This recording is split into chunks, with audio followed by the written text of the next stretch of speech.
过来消息来看，高雄的大背湖风景区是水源保护区，本地是自来水公司在管理。传出讲高雄市政府拍算要来接管全面开放要发展观光，也毋过环保团体是表示反对，因则烦恼讲水源区会受到破坏，会受到污染。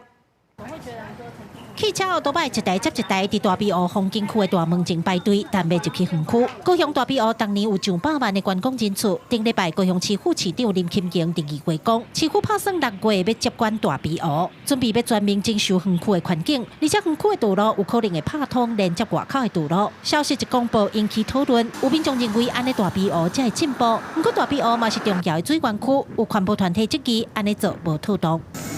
当然是好啊，比较有人会用心去管理呀。目前从澄清湖这大门口这边要到八卦寮，应该有2条路可以走。那2条路顶多多绕一点1-2公里而已，不用牺牲这个车辆进到澄清湖里面，而牺牲环境。咱是咧是要树好的这树林的空气，也是要树这汽车的这个歹空气。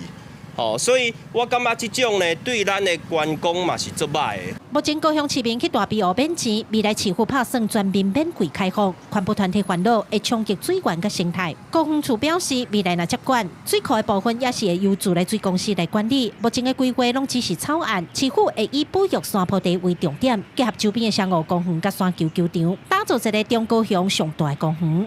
为方便民众进入园区，将以行人免费通行为管制原则。 园区的交通动线仍维持原状，并未全面开放，目前都还在草案规划中。